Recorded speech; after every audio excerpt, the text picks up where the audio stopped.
Les marchés sont passés à Conakry, au niveau central, dû, n'est-ce pas, au seuil.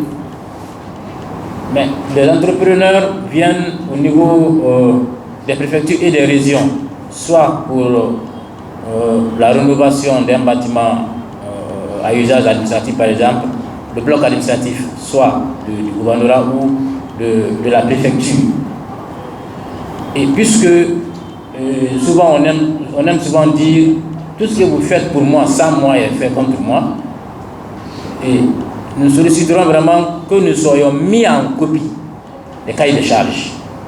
Parce que des fois, quand vous demandez aux entrepreneurs, ils disent non, tout est décidé à Conakry. Et quand c'est fait dans les communes rurales, par exemple, on voit des entrepreneurs un beau matin, on est venu construire un ouvrage de franchissement, où on est venu construire, on a venu faire le reprofilage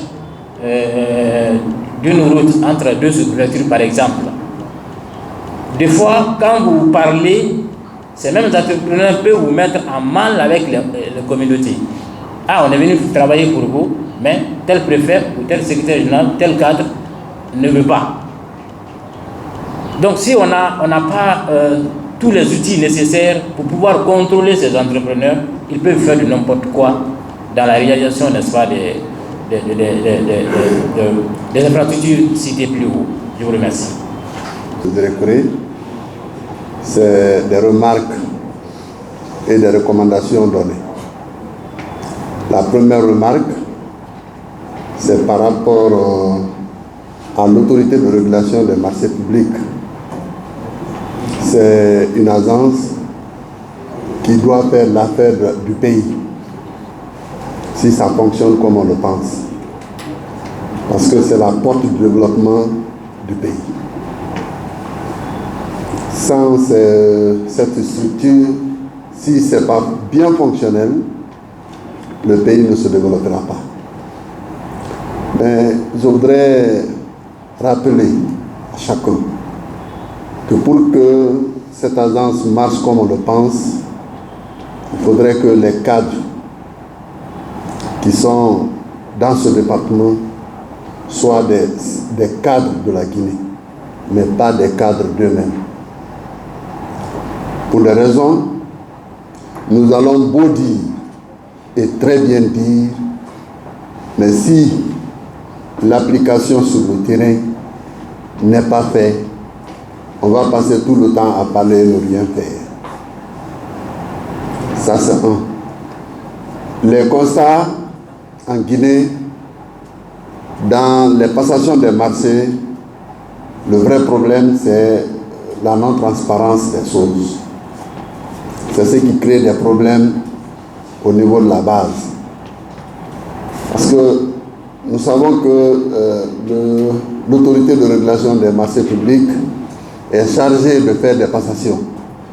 Mais si les acteurs à la base ne sont pas impliqués, sincèrement, nous allons que vraiment les acteurs à la base soient impliqués, que nous sommes.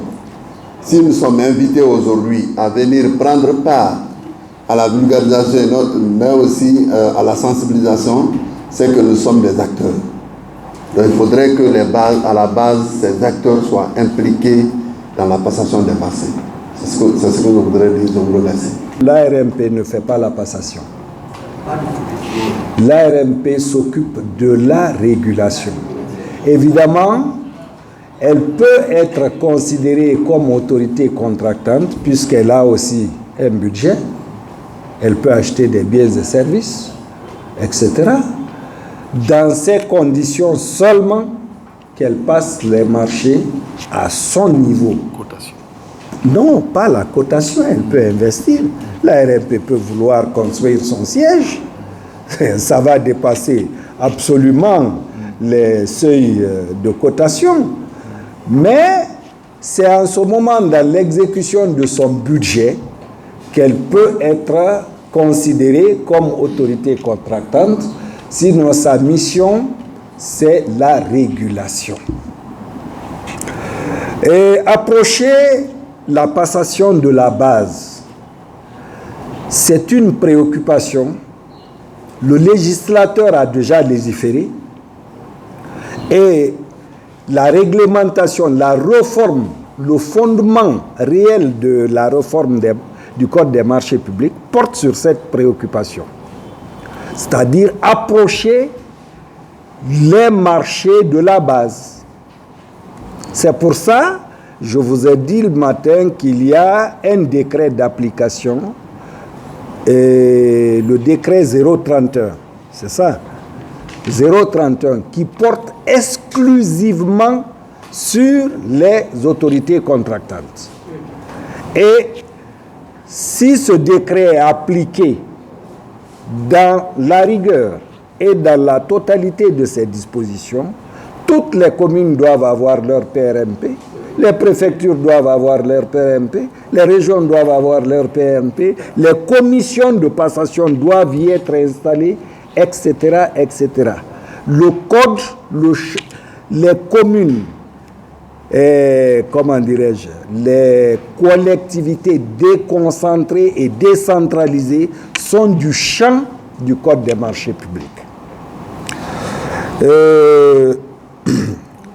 Enfin, vous avez demandé à ce que l'ARMP soit déconcentrée. C'est, je crois, la dernière ou la toute première préoccupation d'ailleurs. C'est dans les textes. L'ARMP, il faut retenir, comme je l'ai dit tantôt, c'est le dernier né des ARMP dans la sous-région. Quand vous prenez l'Afrique de l'Ouest, c'est la Guinée qui a mis en toute dernière position son ARMP en place. C'est une autorité administrative indépendante. Cette indépendance-là, ce n'est pas rien que dans les décisions, c'est aussi dans son financement. L'ARMP aurait déjà déployé ses dépendances régionales. Mais ce n'est pas l'administration centrale qui va payer les loyers.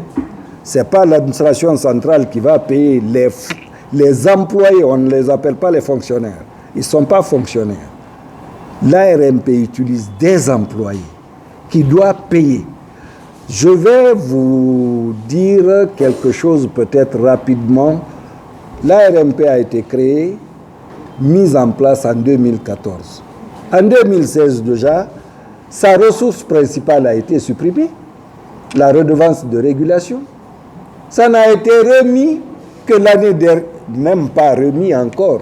C'est les dispositions du nouveau code qui a ramené la redevance, qui n'est pas encore dans l'effectivité de sa collecte. Donc, voyez-vous, l'ARMP ne doit pas tendre la main à l'État pour toutes ses activités. Si l'ARMP emploie des agents à Zérékoré, l'ARMP doit être à mesure de les payer. Pas le budget central, pas le budget de l'État, dans son propre budget.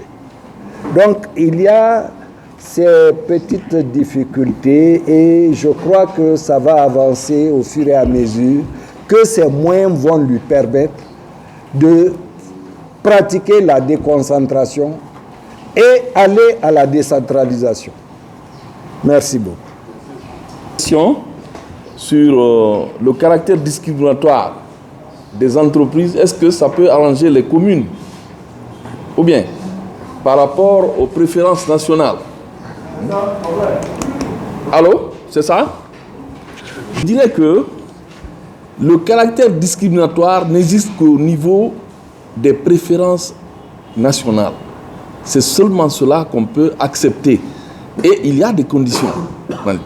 D'abord, dans mes explications, j'ai eu à dire c'est 15% pour les marchés de fourniture et 10% pour les marchés de travaux qu'il faut accorder à la préférence nationale. C'est-à-dire si une entreprise nationale est plus chère de 15% pour les fournitures par rapport à une entreprise étrangère et que les deux répondent toutes aux critères de qualification de la même, l'entreprise nationale serait attributrice. Donc ça, c'est un aspect important. Sinon, S'il n'y a pas de préférence nationale, alors il ne doit pas y avoir de caractère discriminatoire dans le dossier d'appel d'offres. En ce moment, on a défié, n'est-ce pas, les conditions de transparence, les principes fondamentaux de la commande publique. Donc, préférence nationale, ça c'est conditionné. Lorsqu'il s'agit par exemple d'un cabinet étranger qui va venir travailler ici, on leur dit, vous allez employer au moins les 40% des employés guinéens, des cadres guinéens, pour leur permettre d'avoir des compétences aussi. Ça devient un transfert de compétences. Ça, c'est dans le cadre aussi des transferts de compétences, dans le cadre de la préférence nationale. Lorsqu'il s'agit d'une entreprise aussi de travaux, on peut lui dire dans la préférence nationale, bon, il faut acheter les matières premières en Guinée. Ça, c'est pour relancer